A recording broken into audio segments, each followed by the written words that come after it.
United States of America, and to the republic for which it stands, one nation, under God, indivisible, with liberty and justice for all. Thank you. Please be seated.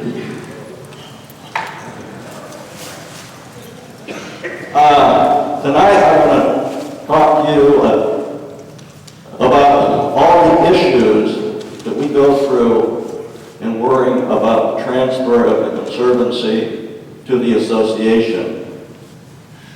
And it probably isn't an exciting topic to talk about, but it's a very informative one of what your board is going through. So the first thing you have to understand is who the players are.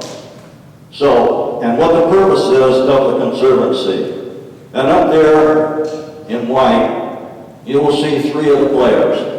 These are the key players who are government entities that are responsible for our wetlands. And the wetlands is mostly the Potrero Creek that runs through us. And in the orange up there, you see the Inland Empire Resource Conservation District.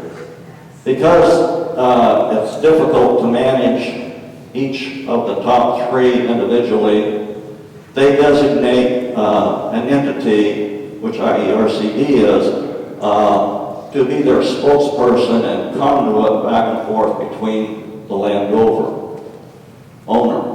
Okay. Now, CAHO does not have extensive background in managing a conservancy or developing a conservancy. So they went to this outfit called Glenn Lucas, identified as GLA in some of these slides, to be their guide or shepherd in developing the conservancy and getting approval from the government entities. And in white up there, you see how they build themselves.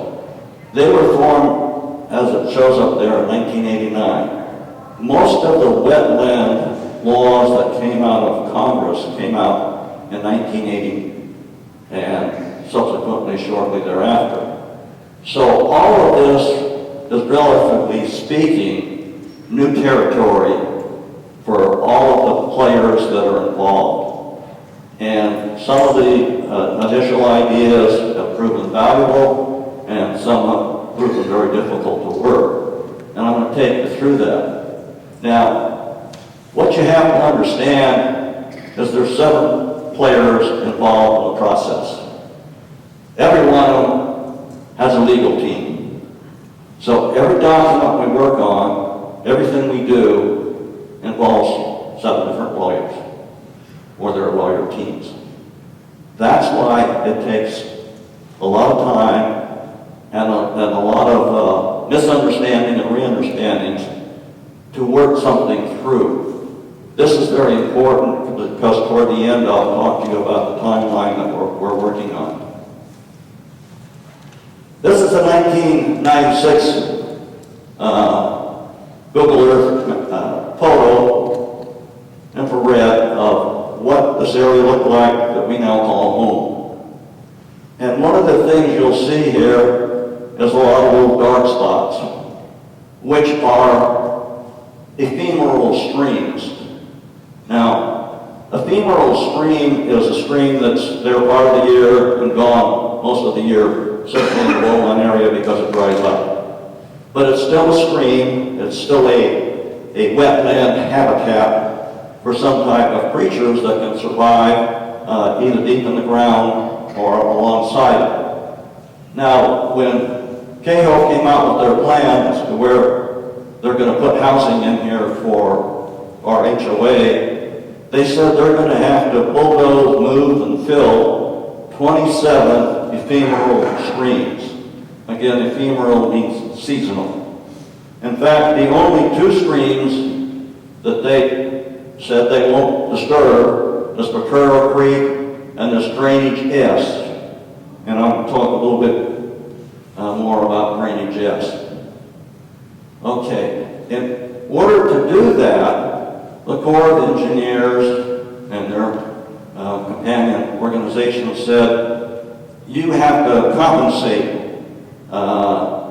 with some mitigation in other areas to do that. In other words, you have to give up some portion of the area you want to build in order to maintain certain features. And I'm going to walk you through those. Now, the thing about it is, you don't want to have a hard line next to the thing that you're really not going to save from any type of destruction or negative impact. So you want a buffer zone. And the buffer zone is really where we come in, because our job is the buffer zone to make sure that nothing gets into the area that needs to be protected. So as I walk you through the slides here, you'll see that. We also have some non-conservation features that are not required by the Corps of Engineers, Santa Ana River Water Agency, or the California Fish and Game, such as our trails. We are allowed to have trails in the buffer zone and actually cross the Conservancy, particularly at Canary Creek there, and of course the two bridges on the highway, Four Seasons Circle. We have erosion control protection system in it. This is not natural, it's not native, because if it was natural, they would just erode. But we want to have that to minimize the erosion. We have some basins, and I'll talk a little bit about those, and we have non-water quality area drains, and I'll show you those too. Okay, so if you were here in 2015, you'll see what I was talking about when I said we're going to cover up a lot of streams. We had 16 earth movers moving for about 2 weeks. It seemed like 24 hours a day, but I'm sure at night they shut down. And they moved a mountain, literally, from where parts of upper phase C is down to phase D and E. They leveled out a whole mountain there in order to make it. So that's what it looked like. And this was part of the process that the builder had to go through in order to find suitable places for housing. Now, under the auspices of having a conservancy, you have really two entities, when it's all said and done, who take care of the place. One is the land manager. This is Inland Empire Resource Conservation District. They have all the area up there in green, which is really the riverbed. And that's their responsibility. We have no authority or responsibility to go into that green area unless we are directed to by the land manager in order to repair something, fix something. Quite often, the wind blows around here occasionally. I think we've noticed that. And you'll find paper bags and other stuff blowing down into that area, and we'll be directed to go in there and remove those.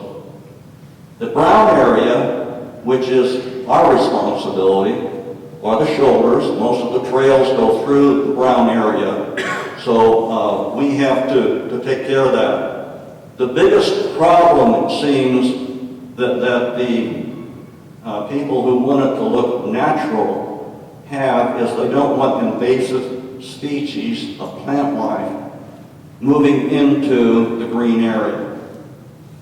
I know it seems ironic, but if we weren't building houses here, and we weren't introducing all the water for our landscaping, they wouldn't grow there anyway. But since we are, we have to take care of and make sure that they don't go in there so that the creek bed remains like it is. These little areas up here that are numbered are called basins. They're where water collects, usually during surface runoff. We have 10 of them. Now, 2 of them are not considered critical to the Corps of Engineers, so they were not designated as basins that had to be taken care of.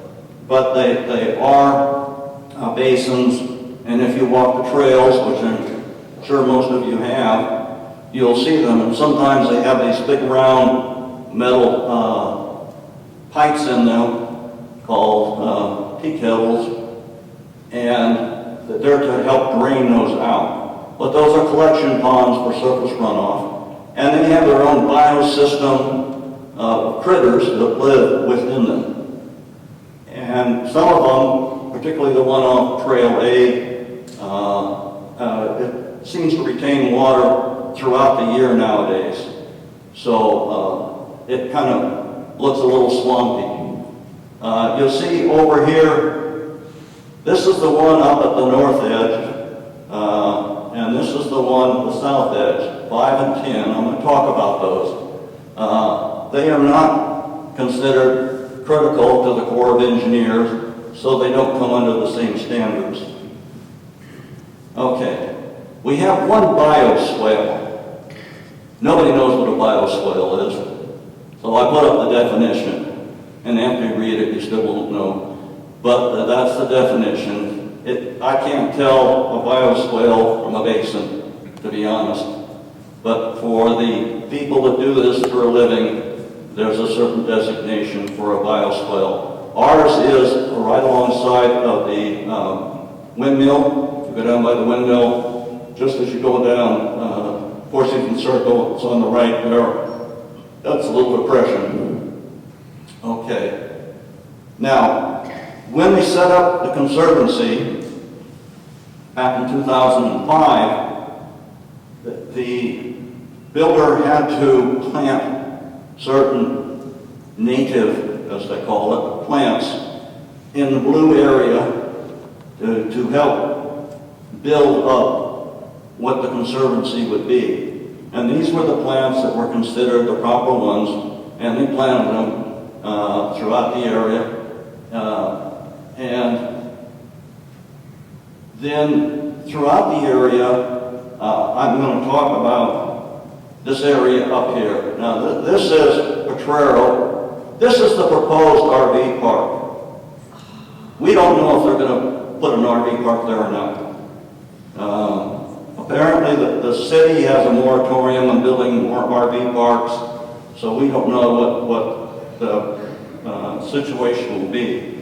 But for right now, we're operating under the assumption, because this is what KHOF has told us, that it will be an RV park. And when they give us this information, it's very sketchy and it generates a lot of questions. And that's what you're going to see later on when I talk about it. Now, these are some of the basins, and you can see they have different plant life in them depending upon where they're situated. I mentioned drainage S at the start, which is up there on the kind of the northeast, northwest corner rather, of our HOA. Up here is Seneca Springs. It drains down into a ditch that actually belongs to the city of Beaumont. We have to contact them 2 or 3 times a year and tell them to clean it up down there. But this drainage ditch ends up coming down here, and this is drainage S. And that's a critical part of the Conservancy. And it goes on around, and it comes here, on around, and merges in with the Potrero Creek. If you look at it, one of the things that you'll notice if you walk on the trails is these irrigation pipes. Now, the rules that the Corps of Engineers set up for developing a conservancy were that the first 5 years you would irrigate in order to develop plant life that would sustain itself at the end of 5 years. At the end of 5 years, it was apparent to all of us who were out here, including the IRCD who inspected, that if we took out those pipes and stopped irrigating, everything would die. Because we turned them off, and a lot of plant life died. So we went back to the Corps of Engineers and said, we would like to keep the pipes on the surface, as they are, so we could see if there's a leak and catch it right away. And they gave us permission, but we have to maintain those pipes. So that's one of the things we have here that is a learning process, I think, for both the Corps of Engineers and ourselves, that if you get plants growing, particularly the trees that come in Four Seasons Circle, on the right, there's several cottonwood trees there, and they all died, or, well, actually, they lost all their leaves, they looked dead, and the builder realized, trying to sell houses and saying that this was the flagship of K.O. Nannigan, and all dead trees coming in here on an August afternoon, you weren't going to buy a house. So we went back to watering and we got permission to keep doing that. This again is the same area. Up here is where the RV park would be. And you see, that's a bench. In other words, it's a step up in elevation. And I'm going to come back to that because this is kind of the basin, what's called the basin area down in here, because water rolls down and collects in there. Now, one of the other features that we have to possibly repair are gabions and riprap. A gabion is a net with a whole bunch of rocks in it. And it braces against a stream bed that's moving fast and hits the side of the wall and holds it. Riprap is irregular shaped rocks that are placed down in the bottom of the creek bed to slow down the velocity of the water moving through there. And you can see we have that in several places on our creek bed. So because, particularly in the summertime, we get a hard thunderstorm and the water's moving quite quickly through there, we want to slow down any type of erosion. I put this in here because people have asked, well, what about where the Edison has a crossing there? Do we have to maintain that? No, that's the property of Edison. If it has problems, Edison owns that. It's theirs. We do not have a responsibility for that crossing. Nor do we have a responsibility for their gate.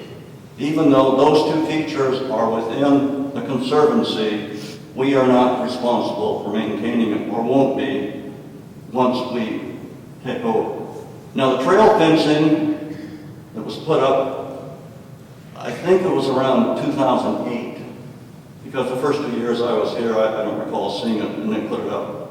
It's 3 strands. It's just kind of to mark the edges of the trail.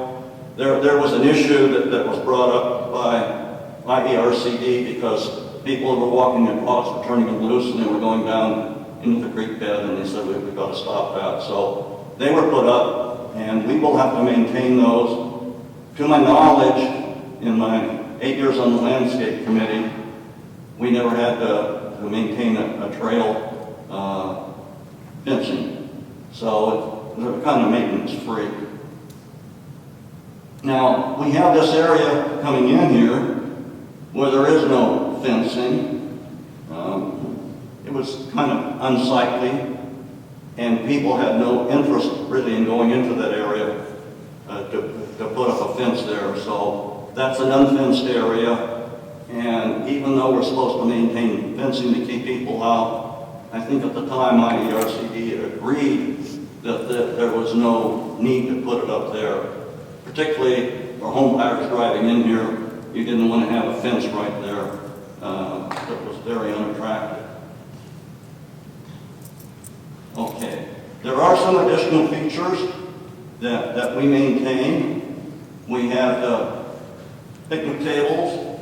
Of course, we have to clean off the trails, brush them off occasionally. We have the bridge over Canary Creek. Someday that will require some maintenance. It might be a little more expensive than we'd like. And we have this little telescope up here for looking at birds. And those are most of the features that we have to maintain that are not plant life. Now, everything changed in 2016, not because I became board president, but because what happened is the builder lost control of the board. They had completed the 10 years that was required to build this organization. And at the end of 10 years, they had to give up 2 seats on the board. That made a significant difference in what was going to happen with the Conservancy. Because now we decided, not them. They had transferred 4 parcels to the HOA when they controlled the board in 2013. They could no longer do that because we wouldn't accept it at that time. We had not signed any type of maintenance agreement, so we weren't going to take over any maintenance. So there was no point in assigning it to us. That was a major effort. They were working on what was called a long-term management plan as to how the Conservancy would be maintained. That's sort of like building codes and laws that a city would pass on what you can do and not do. And they presented us with a copy. If you see this book right here,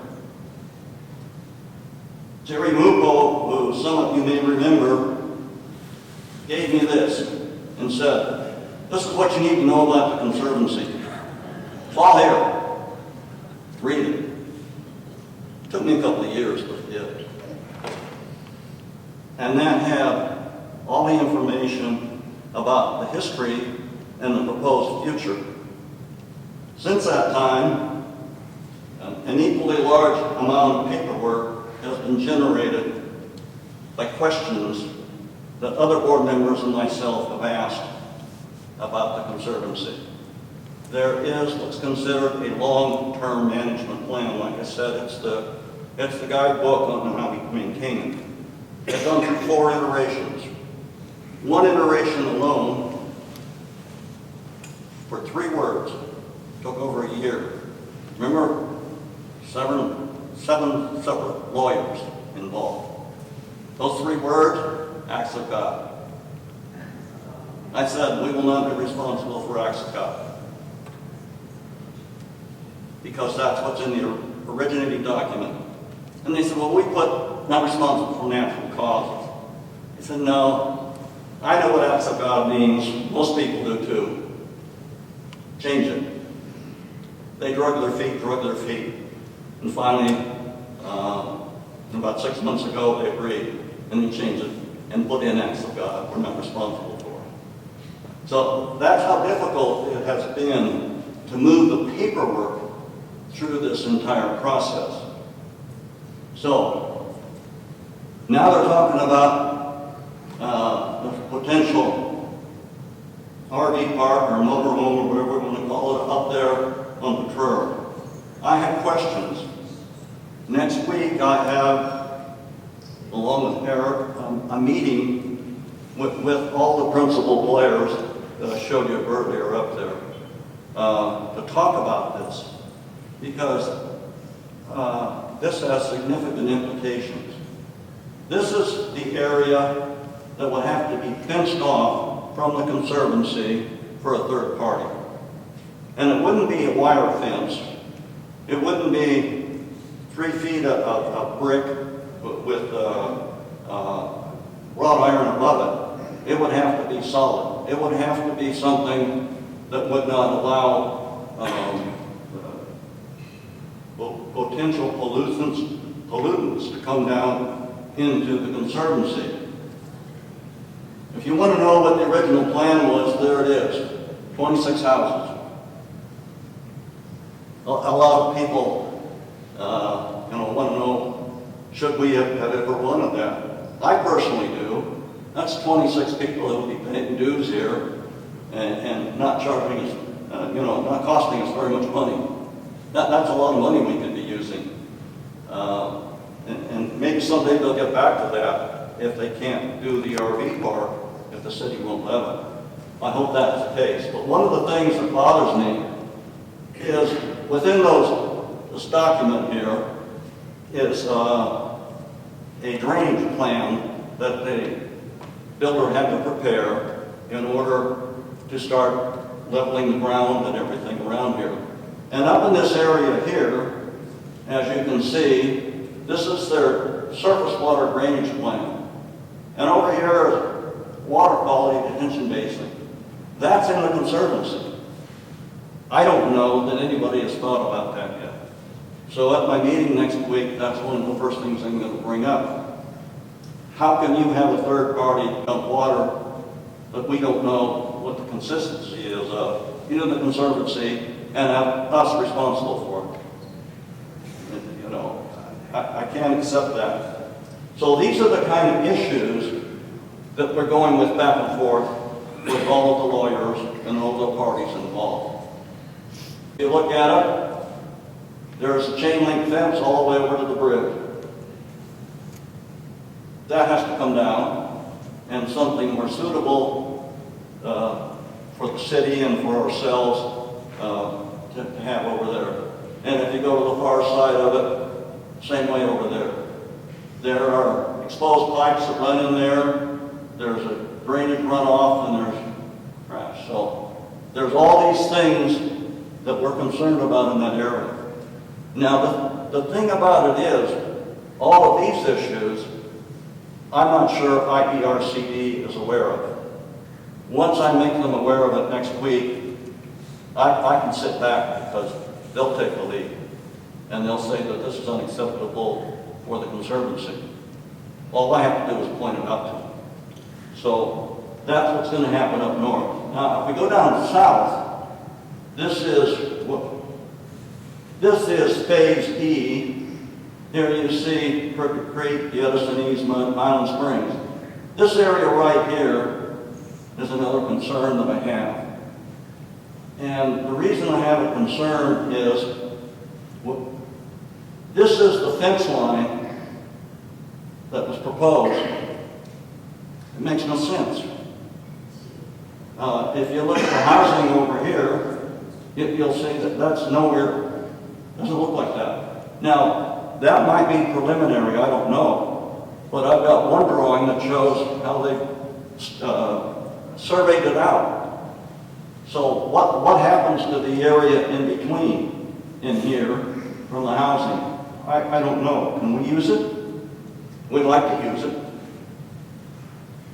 Here's what it looks like today. Wide open.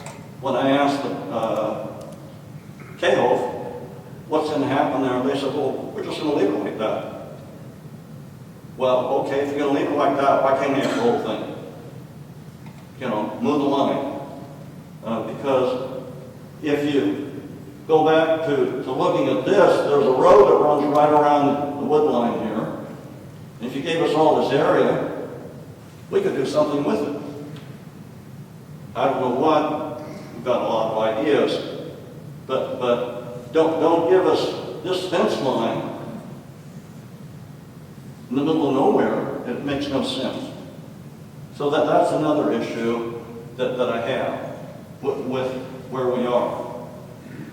These will be our responsibilities: a quarterly site inspection of all the non-conservation features, and I showed those out: the trails, the bridge, and what have you. The features in the buffer zone, fencing, trash removal. We will probably do trash removal as needed, which means it might be weekly or even more often. Some erosion repair.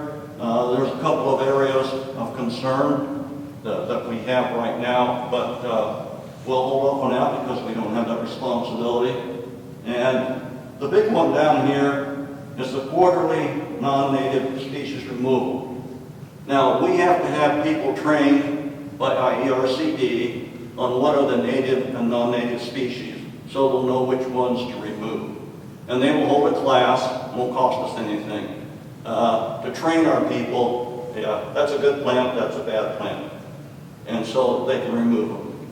And as we pay for people on a daily basis to go through there, they'll be on the lookout for that. Okay, the IERCD, as I mentioned, is the land manager. and will be overseeing all of this. They talk about the riparian areas. And this is something a lot, it's difficult for us to understand.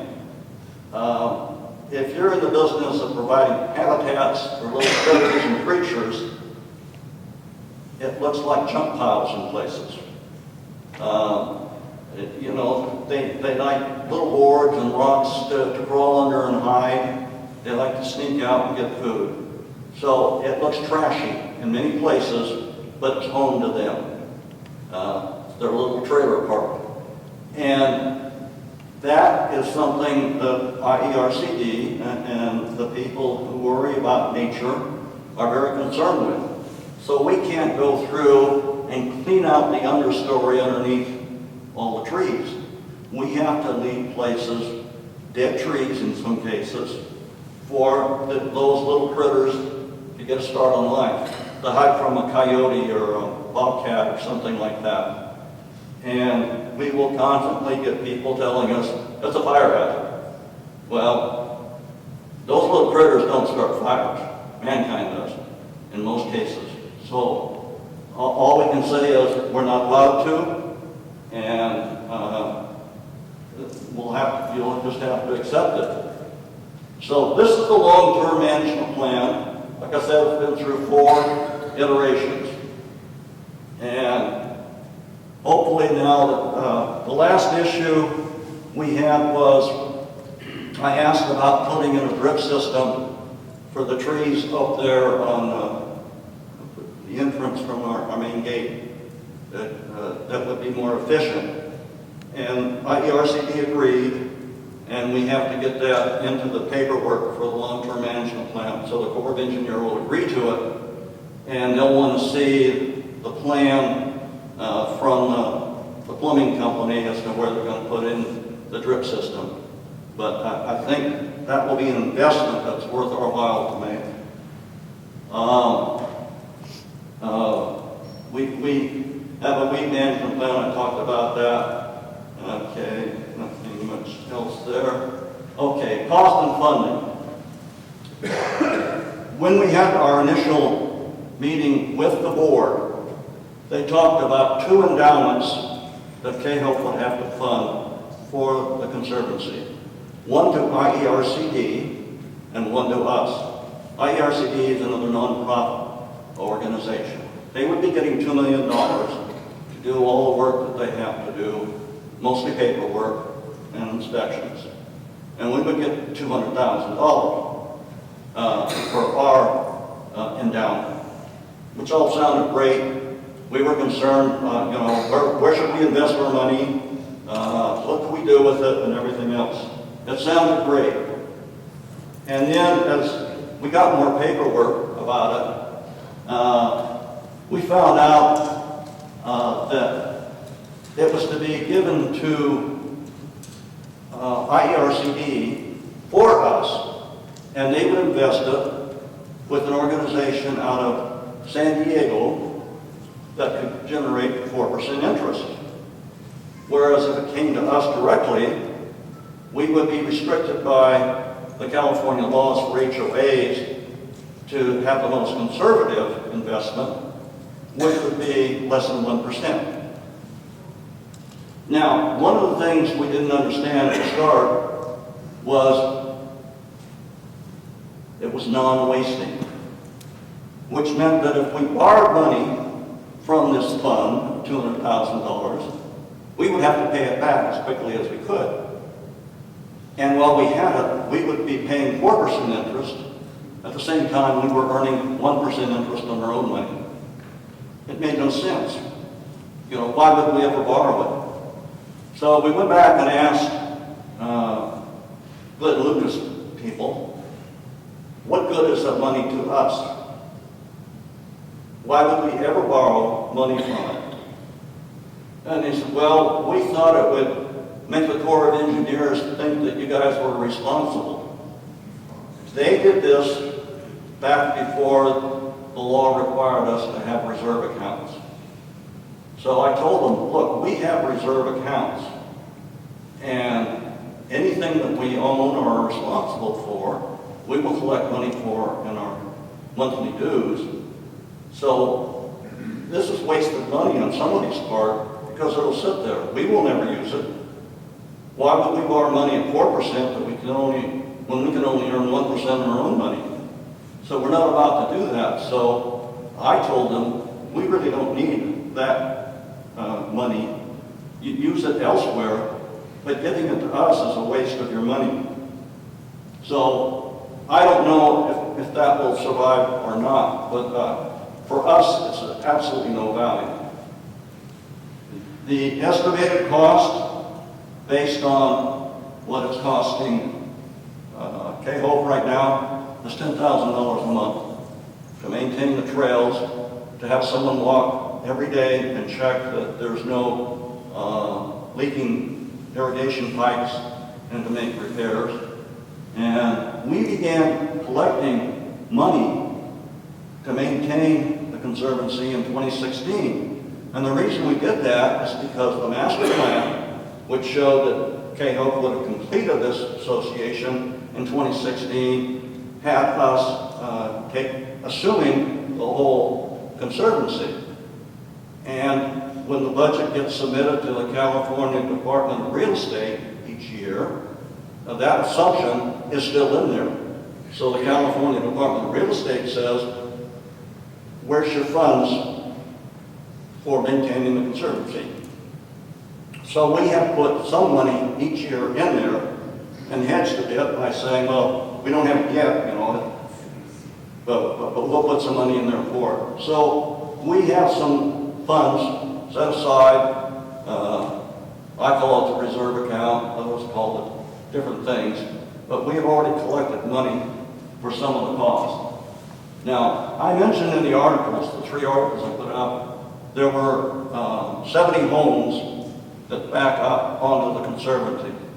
I had not counted these down here in Phase E. So right now we have 84 homes whose backyard fronts onto the Conservancy or is contiguous with it. That's one of the important things for all of us to keep in mind.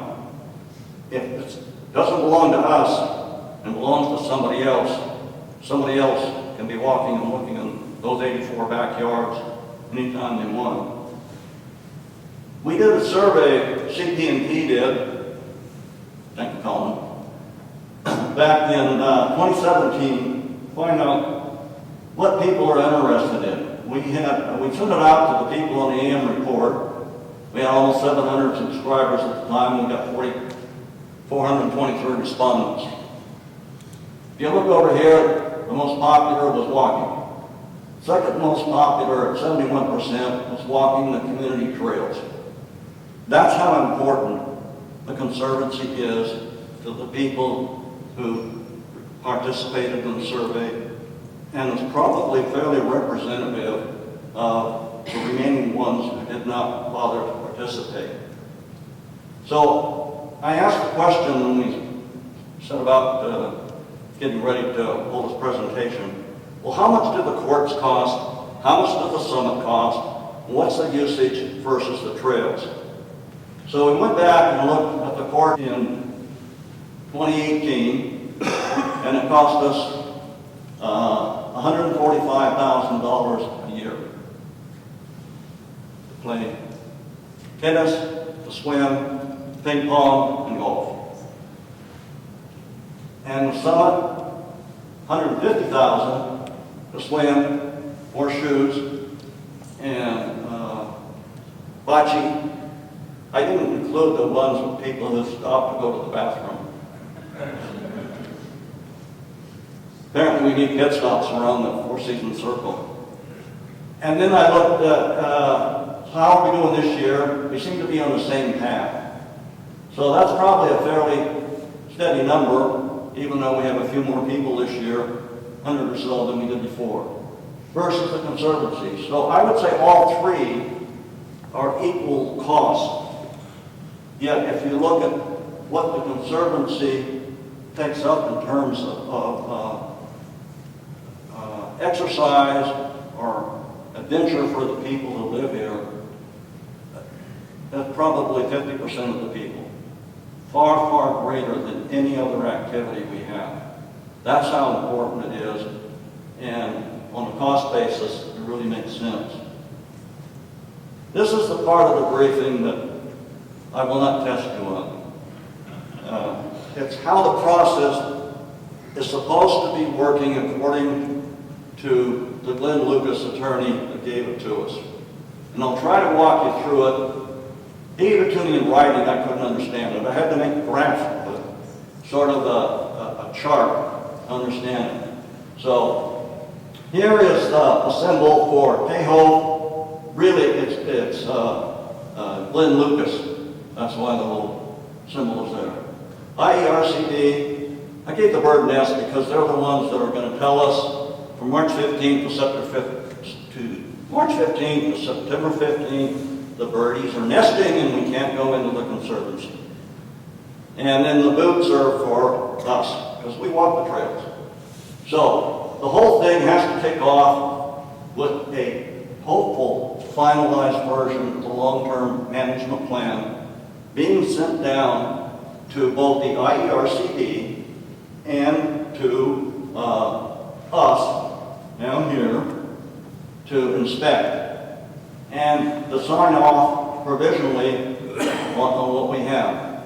Now, the little squares or rectangles here are what we're talking about, the long-term management plan. The brown is the supplemental declaration. There's a declaration that's Kehoe signed to make this a conservancy. And it got filed with the County of Riverside, and they have fee title to it. And when they transferred the 9+ acres to us, there was a supplemental declaration that they, being Kehoe people who were running this association at that time, signed off for assigning it to us. Now, we will have to sign at some point in time a supplemental declaration accepting the Conservancy, and that's what that document is right there. So once everything is signed off, it goes back to Kehoe. They merge everything because we and IERCD don't always agree with everything, but once it does, they'll put it all together and send it back down to us and say, okay, here's the final version.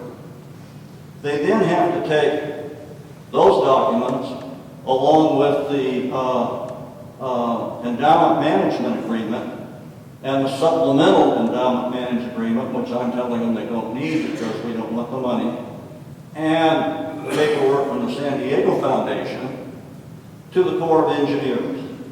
And the Corps of Engineers is going to have all three of their lawyer companies, the water agency themselves, and the California Fish and Game, all agree to it or make changes.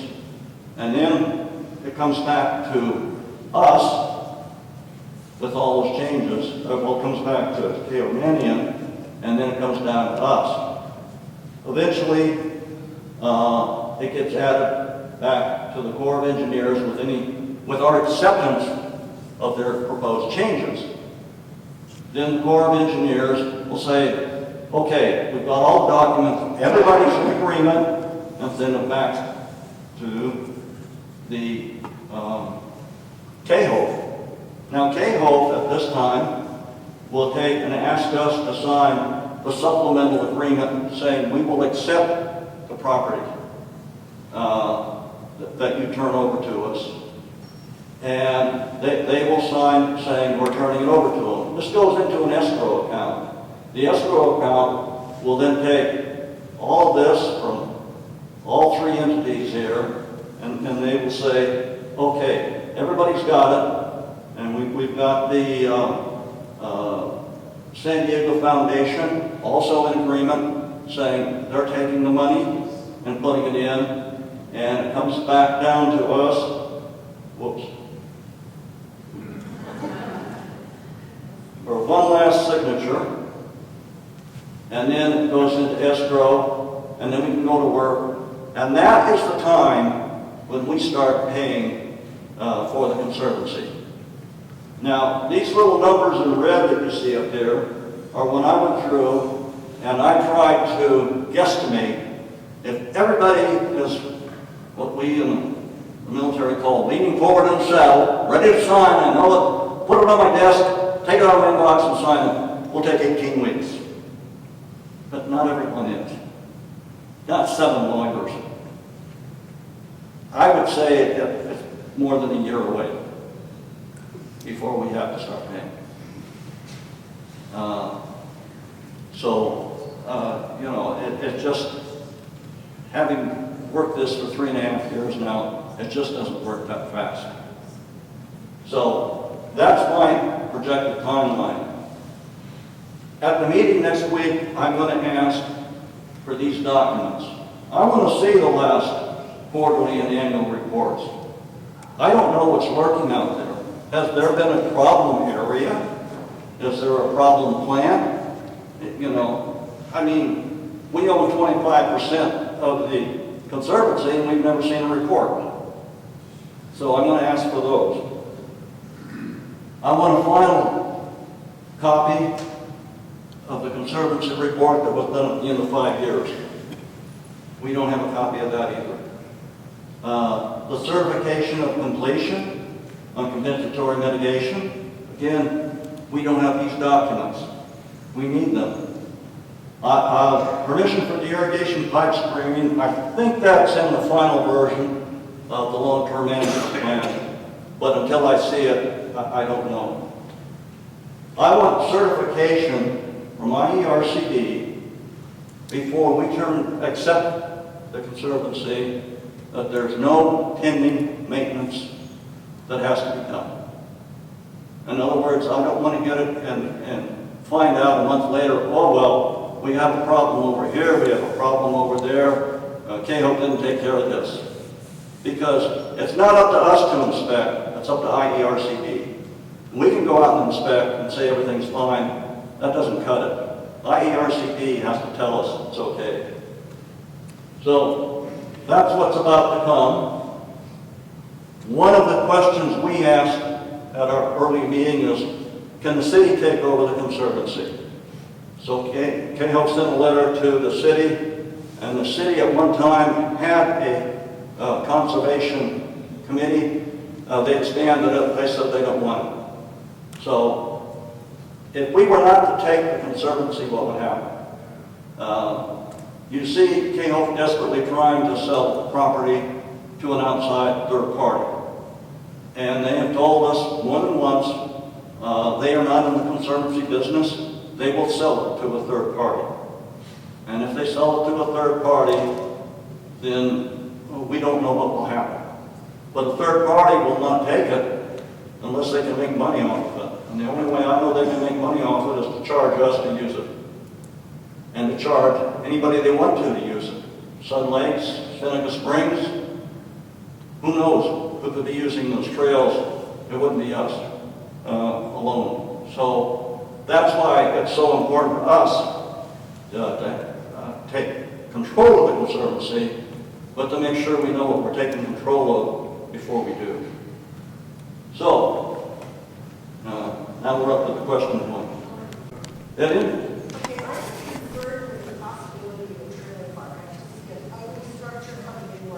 Okay, first of all, they want to make sure it's not a trailer park. It's an RV storage site. I know, I call it a trailer park too. But, you know, if K-Health wants to sell the property, we don't like it. I don't know that we can stop it, but right now, as I understand, the city is not allowing any new permits for RV storage or parks. I don't know if that applies to this situation or not. That's something still an unknown to us. Does that have a zoning on that land where there's certain things that you can't build, or is it pretty well set? Well, if they do take that property out of our specific plan, they also have to write a new specific plan to take it to the city. Because under the specific plan that the city has approved for now, that parcel for the 26 home is part of the HOA. So So, in other words, that's another process that has to go through that I didn't even show up there because I'm not entirely sure how that would work. If you have trailers coming in there, are they going to be coming in from Coturo? That's going to be a mess for you trying to. Well, that part of the problem they've had in the past, as I understand it, with exiting and entrancing from Pearl, is that they don't want to block traffic. So that's an issue unto itself as to how they control traffic coming in. There are a lot of unknowns. The only known that I'm aware of right now is Cahill wants to get rid of the property and not lose too much money. Because one way or the other, they're going to lose money. The big hang-up they have now for putting in the 26 homes is they have to put in a sewer system, which they thought they didn't have to. The cost, that fence that goes around the bottom side of that parcel is going to be fairly expensive. Maybe as expensive as a sewer system, I don't know. But that they have to work that out as well. So right now the ball's on their court. All we can do is watch and keep raising flags. So. See, there's many vacant lots there around here. Somebody could, sell them several acres and they could park all that mess on there for a lot cheaper than what he's going to want for this land. It doesn't make sense. Yeah. Well, making sense. Question? Somebody else? You mentioned that the Conservancy, we cannot clean it out. So one of my concerns, I don't live directly behind or, where it's not in my yard, but, I envisioned a ball of fire going through there if something were to happen, especially in our dry season.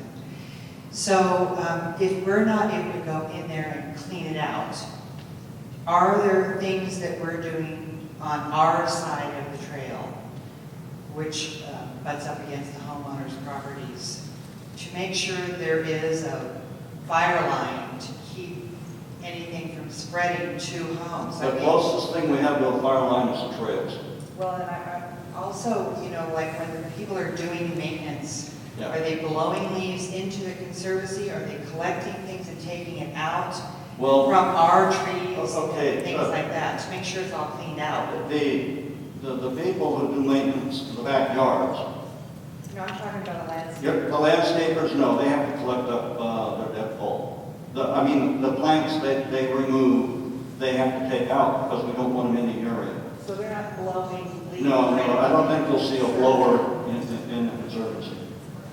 I'm concerned about that. I don't live right there, but I think that we need to be aware of the trees and what's happening next to people's homes. And on 4 Seasons, I have put in a request to have the pine trees reduced in size and cleaned out because they're right next to our houses. And it's just like a little matchstick waiting to happen. So I do have some concerns about that. Well, the most important thing is allowing us to continue to irrigate them. Keeping them green will keep them from being as combustible as the dry trees are. Many of the fires down here, and I've been through 2 at Lake Arrowhead, where because the lack of water caused the bark beetles to infest the trees and kill them, and then they were just tinder boxes. Well, fortunately, because we can water ours, and water is so cheap, we'll be able to keep them green and healthy and fight off the bark beetle, which means they won't be tinder boxes. And is there a plan to reduce their size? Not in the Conservancy. On our property surrounding. Well, that's a different issue. Because it would help us. What we're trying to do is reduce the number of trees. Because when Cahill was trying to sell all the houses here, they wanted this place to look lush. And it's hard to look lush when you just have a little 6-foot tree out there. So you plant 36-foot trees where really there's only room for 2. And it looks lush. And so we're trying, through the landscape committee, to work up a plan to, over time, reduce the numbers of trees because we have mature trees now. But actually the same amount of foliage will still be there. It's just that one big tree will take up as much foliage as 6 little trees. So, and it will be healthy, because part of the problem is, I know what Lake Arrowhead was you were not allowed to cut a tree that was greater than 6 inches in diameter, which meant you had too many trees for the amount of water that was available. And so they were all unhealthy. And it's better to just have a few healthy trees that can fight off infection than it is anything else. We've got a couple over here.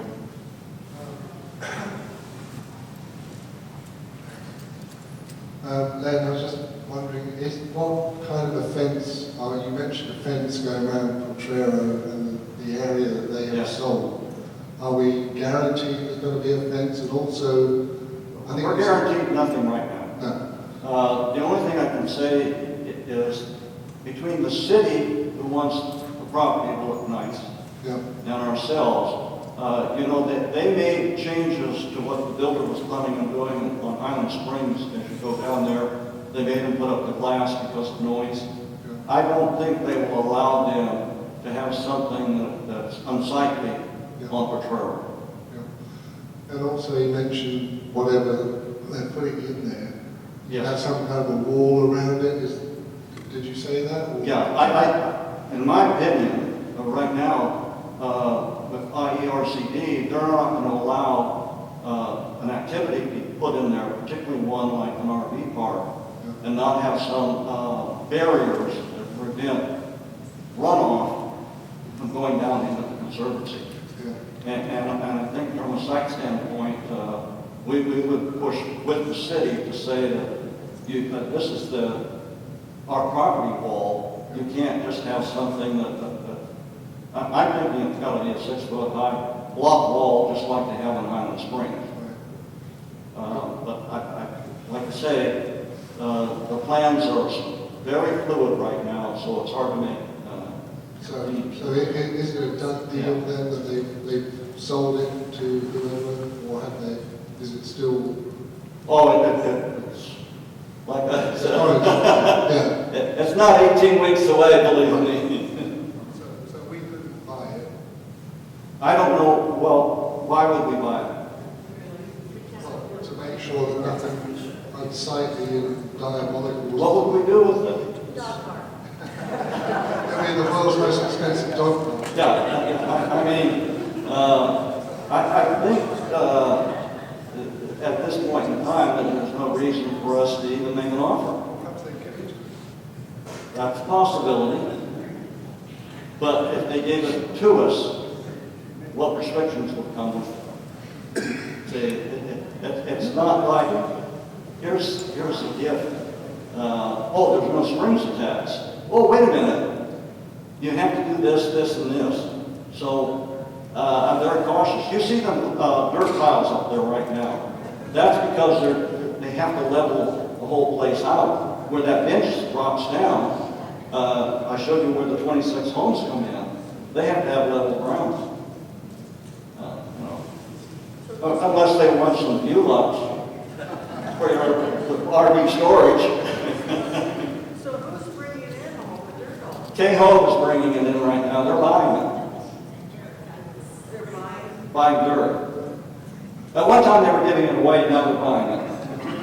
Who knows? I'm not in that business. Either one.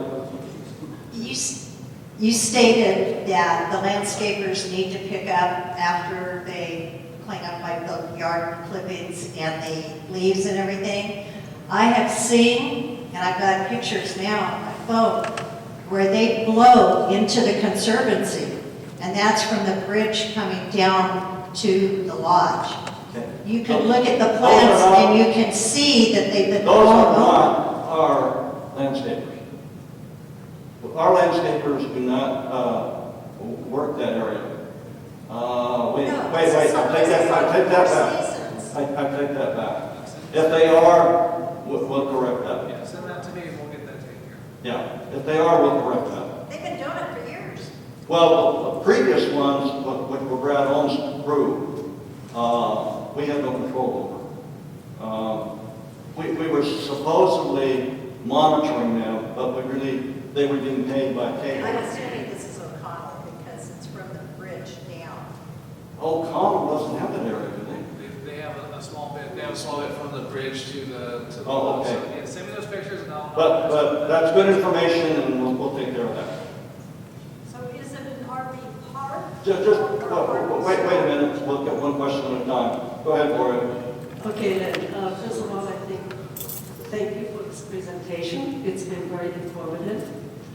I share the same concern as you know with this Sure. lady here regarding the fire issue, because there's a lot of dead undergrowth in the Yes. Conservancy. I don't know who bears the responsibility, if there's ever, because people walk there, throw things in, gardeners throw things in that can burn. So that is one concern. Who carries the final liability when we take it over and, God forbid, there is ever a fire in that Conservancy?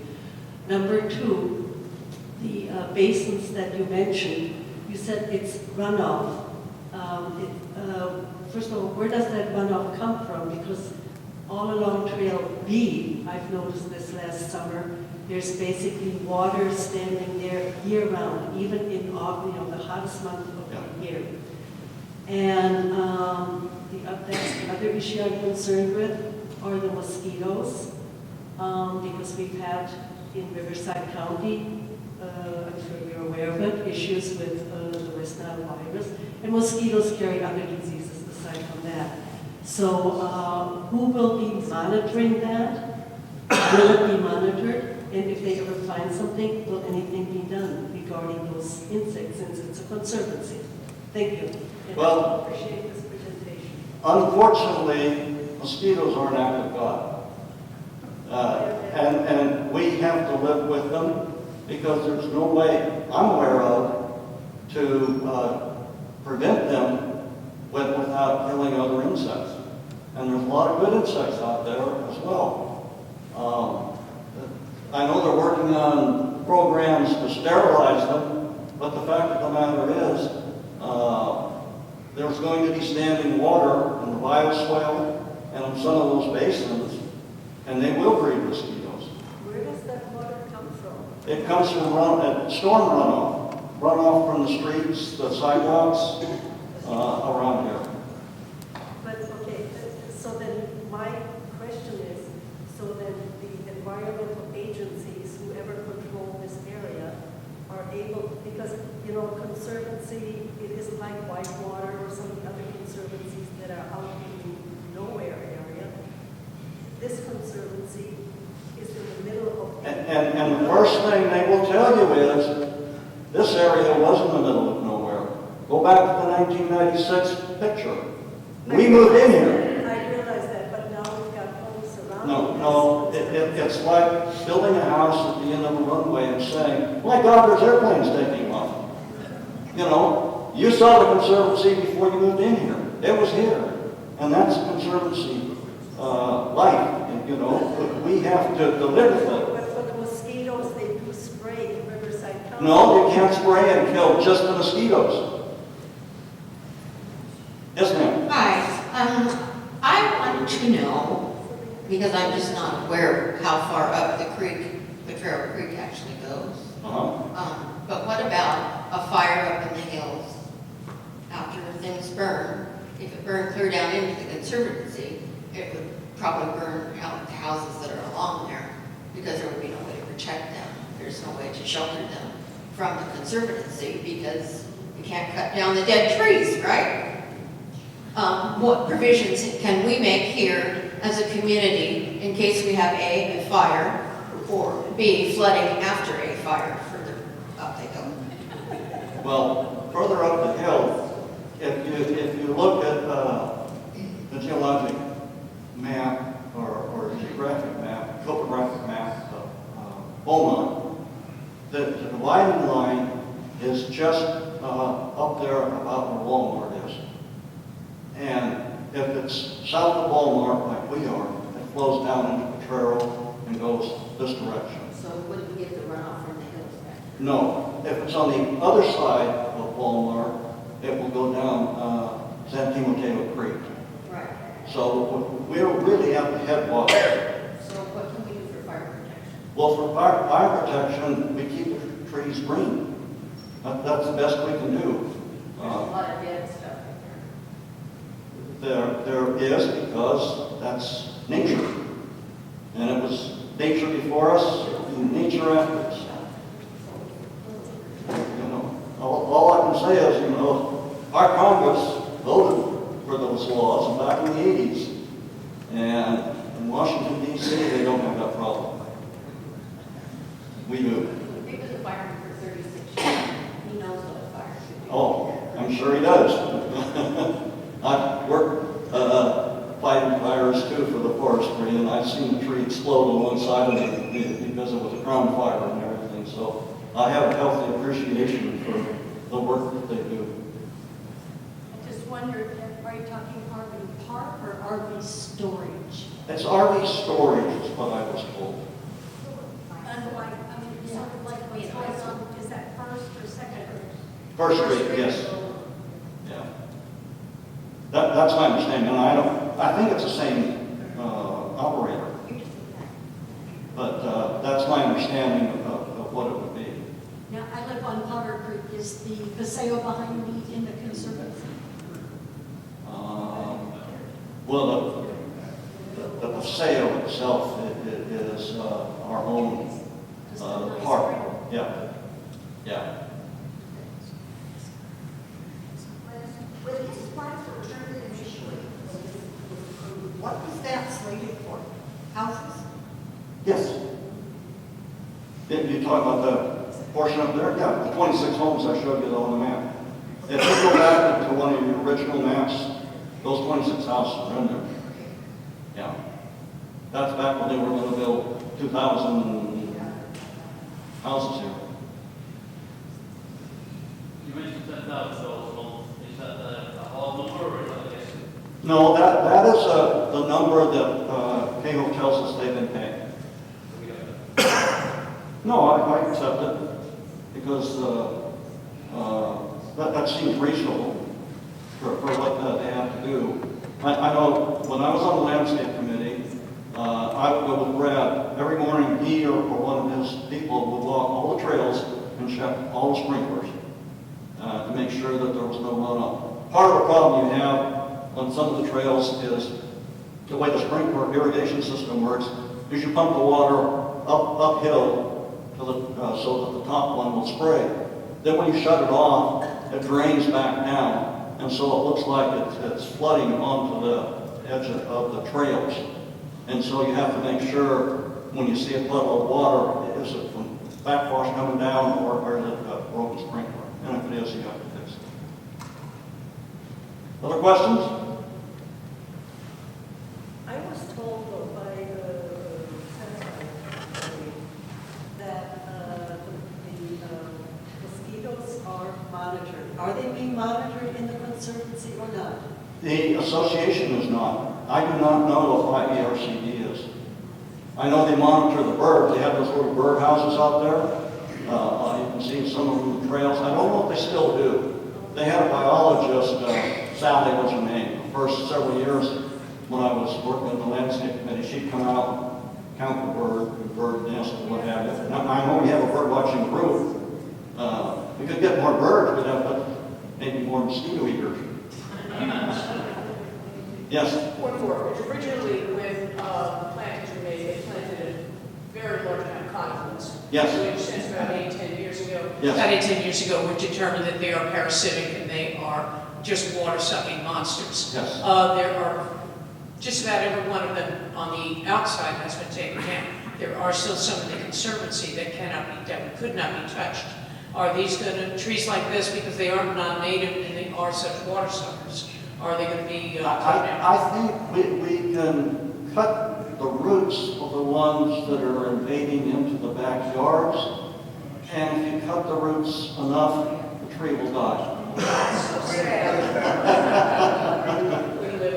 Yeah, you know, there may be a way to achieve our goal without, you know, so that's one of the things we're looking at But if particularly. it's deemed a non-native species, which it is not, if I'm not mistaken, it would have to be taken out. Yeah, yeah. Although if you go to some of the canyons around here, Indian canyons and places like that, you do see cottonwoods, so, you know, what's native and what isn't, Did the Indians bring it, did the birds bring it, who knows? Even though it was introduced by a modern plant there. Oh, yeah, the ones, you saw the list that they had up there, you know, mule fat or something, I don't know what that is, but we have it. Yeah. Anything else? Good job. Well, thank you all for coming. Well, we as the HOA currently have a dedicated real estate attorney. I don't know why we were wrong. For what We reason? are dealing with a lot of subject matter in a specialty arena. Well, I don't, you know, there's no real estate left to turn over to us other than the conservancy. But it will give you the option what you can do with the properties. This day and age, and What properties? the city. What properties? This community. We have lawyers. We have an attorney, a real estate attorney now. We have a legal team. A team. Does he work for any of the builders? No, we work for an HOA. The HOA dedicated. Well, Dedicated. every 15 minutes he's dedicated. You know? Yeah. He probably knows less about the conservancy. No, because